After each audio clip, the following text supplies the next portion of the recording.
एक मराठा, एक मराठा, एक मराठा, भारत माता की जय, भारत माता की जय, जय शिवाजी, जय शिवाजी।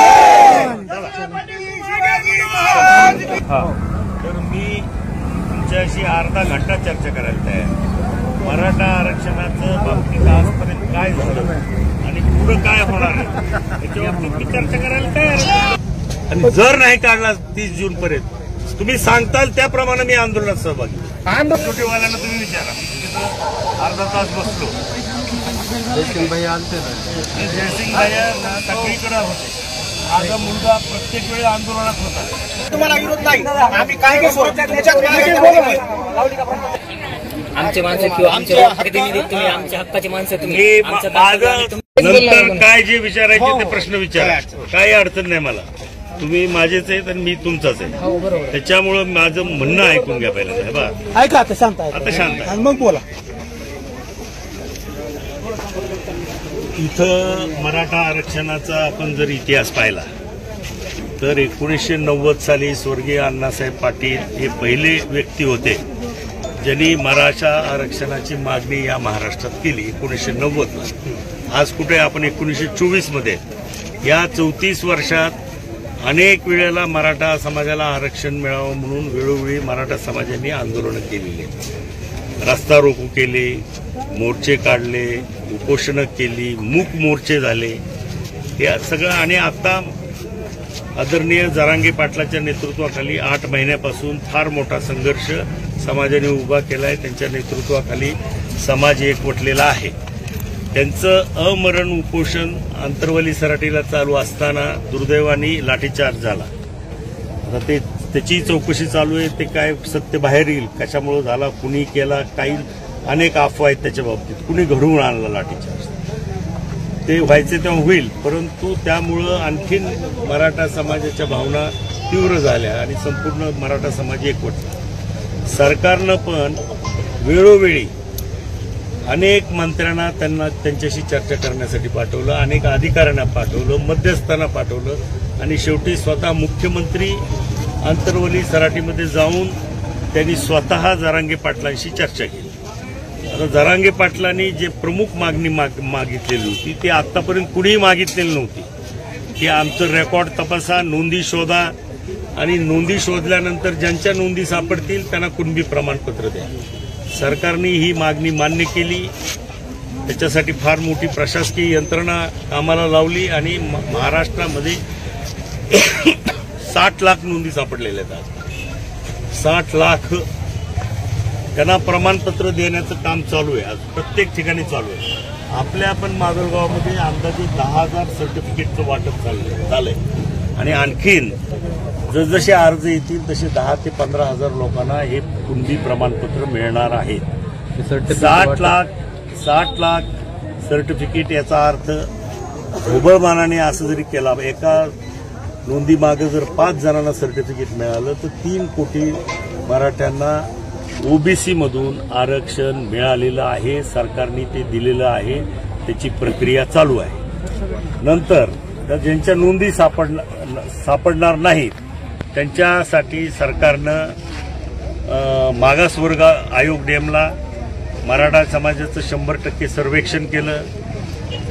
ते जो काही गोळा झालेली माहिती आहे त्याच्या आधारे आयोगाने मराठा समाज सामाजिकदृष्ट्या, आर्थिकदृष्ट्या, शैक्षणिकदृष्ट्या मागासलेला आहे म्हणून सरकारला शिफारस केली आणि सरकारने त्याप्रमाणे 10% आरक्षण नोंदी जरी सापडलेल्या नसतील त्या मराठा समाजासाठी 10% आरक्षण राज्य शासनाने दिलेलं आहे। आता याच्याबद्दल अनेकांच्या मनात शंका आहे की हे आरक्षण कोर्टात टिकेल किंवा नाही, आणि ही शंका पण रास्ते, कारण 2 वेळेला पृथ्वीराज चव्हाण मुख्यमंत्री असताना आरक्षण दिलं गेलं, ते कोर्टामध्ये टिकलं नाही। देवेंद्र फडणवीस साहेब मुख्यमंत्री झाल्यानंतर त्यांनी आरक्षण दिलं 16%, कोर्टाने ते 13% केलं, हायकोर्टाने 13% केलं आणि मान्य केलं आरक्षण।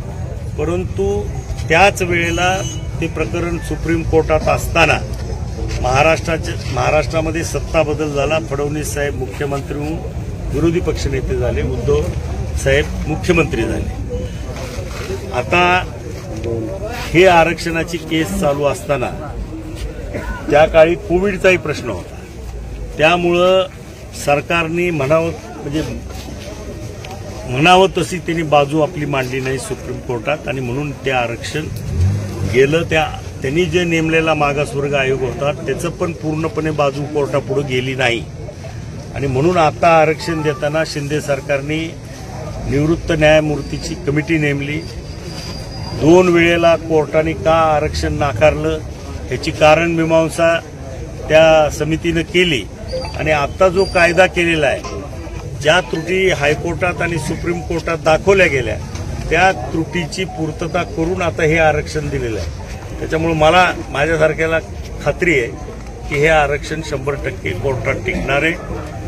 हायकोर्टात टिकलं तर लोक सुप्रीम कोर्टात जाणार आहेत. परत सुप्रीम कोर्टातही सरकारने कबूल केलेलं आहे की आम्ही हे आरक्षण टिकवू कुठल्याही परिस्थितीत. आता प्रश्न फक्त एवढाच राहिलेला आहे की जी मागणी जरांगे पाटलांनी केलेली आहे की सगळ्या सोयऱ्यांना आरक्षण मिळालं पाहिजे, तर त्याच्या बाबतीत प्राथमिक अधिसूचना सरकारने काढलेली आहे. आपण वाशीला बघितलं की मुख्यमंत्र्यांनी त्यांच्या हातात ते अधिसूचना पण दिली की ही आम्ही अधिसूचना काढली. आता ह्या अधिसूचनेवरती 6 लाख हरकती आलेल्या आहेत, आणि ते हरकतीचं निपटारा झाल्यानंतर माझ्या माहितीप्रमाणे जी माहिती आम्हाला मुख्यमंत्र्यांनी सांगितली त्याच्याप्रमाणे जास्तीत जास्त जून महिन्याच्या अखेरीपर्यंत या अधिसूचनेचं कायद्यात रूपांतर होईल, जेणेकरून 100% मराठा समाजाच्या मागण्या मान्य होतील.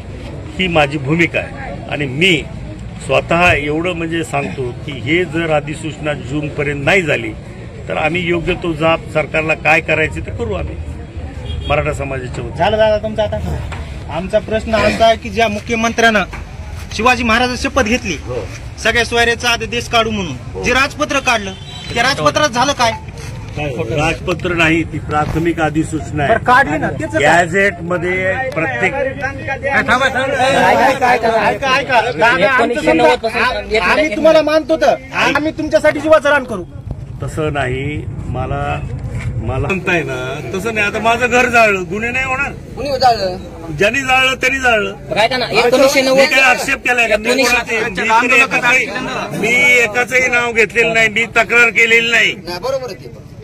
मी माझी पोलिसात तक्रार पण नाही, मी तक्रार केलेली नाही, मी एकाचंही नाव घेतलेलं नाही. तुम्ही काहीतरी समाजासाठी करा म्हणूनच आम्ही तुम्हाला माझ्या परीनं मी समाजासाठी भरपूर केलेलं आहे. असं काय हे जे म्हणतोय ना, मी 35 वर्ष राजकारणात समाजकारणात काम करतो. आता काय म्हणजे जे काही समाजाला झुकतं माप कुठं देता येईल ते त्या ठिकाणी मी दिलेलं आहे. माझं असं काही नाही की मी आयुष्य वाया घालवलं किंवा दारू पिऊन पडलेलो कुठेतरी, असं काही नाही. मी ज्या माझ्या संस्थेमध्ये 5,000 प्राध्यापकांना शिक्षकापैकी 2,500 शिक्षक मराठा समाजाचे. लक्षात घ्या, 2,500. सांगा बरं मग 2,500 शिक्षक कुणी लावलेत आतापर्यंत? कुठल्या नेत्याने लावलेत? मग आम्ही समाजासाठी काम करत नाही? आज 1.5-2 लाख पगार घेणारे शिक्षक आहेत, प्राध्यापक आहेत. मग आमचं काहीच कॉन्ट्रीब्युशन नाही. आमच्या कारखान्यात काम करतात आहेत ना, जिथं माझ्या बँकेत काम करतात, माझ्या शाळेत काम करतात. मी एकटा माणूस, जरा सगळं आहे. मी एकटा आमदार आहे. मी सर्टिफिकेट देण्यासाठी आठवड्यातून एकदा बैठक घेतो. किती सर्टिफिकेट पेंडिंग आहेत हे द्या, त्याला हे करा. असं नाही, जिथं फायदा देता येतो तिथं द्यायचं काम करणं लोकप्रतिनिधीचं काम. आता तुम्ही आंदोलन करताय मला मान्य आहे, पण तुम्ही काय करा, जरा नोंदी शोधण्यासाठी प्रयत्न करा. आपल्या गावात जर नोंदी नाही सापडल्या तर ते प्रयत्न करा, सर्टिफिकेट काढण्यासाठी प्रयत्न करा. सर्टिफिकेट मिळायला गेले असते तर आपल्याला साहजिक होतं ना. मग ते रेकॉर्ड शोधावं लागेल ना. नाही, शोधावं लागेल ना ते रेकॉर्ड. आता आपल्या तालुक्यात 4दा बदल झाला. कुठं कुठं रेकॉर्ड गेले फिरले, त्यात प्रत्येक ठिकाणी जाऊन आपल्याला रेकॉर्ड शोधावं लागेल. पण आता असं आहे की तुला समजा तुझी नोंद तुझ्या जुन्या दप्तरात सापडली 2 वर्षानंतर, तरी तू अर्ज करू शकतोस ना. त्याला काय बंदी आहे का? काही बंदी नाही.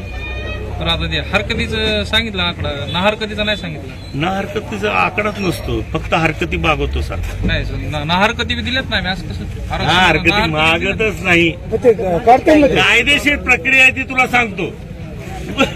काहीतरी नवीन मुद्दे काढू नका. कुठलीही कायदा करायचं म्हणजे पहिल्यांदा गॅझेटमध्ये प्राथमिक अधिसूचना काढावी लागते. सूचना पण सरकारने हे अधिसूचना काढली आहे आणि निर्णय कोण घेणार आहे? सरकारी अधिकारी घेणार आहे. सरकारचं धोरण असेल त्याच्याप्रमाणे निर्णय होणार आहे ना. सरकारच्या विरोधात कुठला अधिकारी निर्णय देईल? फक्त ही प्रक्रिया पूर्ण होईपर्यंत जरा थोडं जून महिन्याच्या अखेरीपर्यंत वाट बघा. मी काय फार नाही म्हणेन. जून महिन्याच्या अखेरीपर्यंत नाही झालं तर जर नाही झालं दादा तर तुम्ही काय करणार? मी स्वतः 6 जून पर्यंत जरांगे पाटलांना आता सांगितलं. 6 जूनचं मी सांगत नाही. मी तुला जरांगे पाटलांचा मला काही विरोध करायचा नाही. मी काय म्हणतोय, जून अखेरीपर्यंत झालं नाही तर मी काय माझ्या परीनं आंदोलनात सहभागी होऊन तुमच्या न्यायासाठी भांडत. 28% म्हणलेलं मराठा समाजाची लोकसंख्या 28%. आता ते पेपरला वाचलं 28% सर्वेक्षण तुमचं नाही हो. सर्वेक्षण जे आता झालं ना 28%, आरक्षण 10%च कसं काय? आता आपले कुणबी जे झालेत का ते ह्याच्यातून कमी झाले. हे बघ, लोकसंख्येच्या 50% आरक्षण मिळत असतं. हो बरोबर आहे. म्हणजे असं काही नाही की 100 ते जेवढे पर्सेंटेज सापडलं तेवढं आरक्षण मिळतं. नाही तेवढं 28 14 मिळायला पाहिजे असं. नाही आपले कुणबी आपले मराठामध्ये धरणार नाहीत ना. ते कुणबी ओबीसी मध्ये गेलो. टिकत नाही, काय करायचं तुम्ही आरक्षण? टिकत नाही असं म्हणू नको. हे आरक्षण आज अस्तित्वात काय? एक मिनिट, आज अस्तित्वात आहे. आतापर्यंत जे काही बेनिफिट मिळायचे तेवढं मिळायचं. काय बोलायचं? बोल ना. बोला ए भैया काय बोलायचं? बोल. काय बोलायचं तुला? आम्ही तुमची 6 जून पर्यंत वाट बघायची. अगर जून अखेरीस काय अडचण नाही. जून अखेरीस मी जून अखेरीस जर हे आरक्षण झालं नाही तर मी माझ्या परीनं हे सगळ्या सोयऱ्यांना आरक्षण मिळण्यासाठी काय करायचं तर मी निर्णय घेईल. त्यावेळेस समाजानं तोपर्यंत काय करायचं? आता निर्णय समाजानं काय घ्यावा? प्रत्येक गोष्टीमध्ये थोडी वाट बघावी लागते. हे सकारात्मक आहे सरकार. शिंदे साहेब पहिले मुख्यमंत्री आहेत की ज्यांनी आरक्षण मिळावं म्हणून प्रामाणिक प्रयत्न केलेले आहेत. कुणबी नोंदी मागणी केल्याबरोबर संपूर्ण महाराष्ट्रात शोधायचा हे काय काम सोपं नाही. 90 वर्षाचं रेकॉर्ड तपासायचं हेही काम सोपं नाही. आणि आज जे काही 60 लाख नोंदी सापडल्यात त्यांना प्रमाणपत्र द्यायला सरकार बांधील आहे. ते प्रमाणपत्र द्यायची प्रक्रिया चालू आहे. शिंदे साहेबांनी दुसरं सगळ्या सोयऱ्यांनाही आरक्षण देण्याचं मान्य केलेलं आहे. ते आमचे मुख्यमंत्री आहेत. आम्ही त्यांच्याकडून त्यांच्या हाताला धरून सगळ्या सोयऱ्याच्या बाबतीतला आदेश काढू. आणि जर नाही काढला 30 जून पर्यंत तुम्ही सांगताल त्याप्रमाणे मी आंदोलनात सहभागी. एक मराठा, एक मराठा, एक मराठा. भारत माता की भारत माता की जय शिवाजी, जय शिवाजी.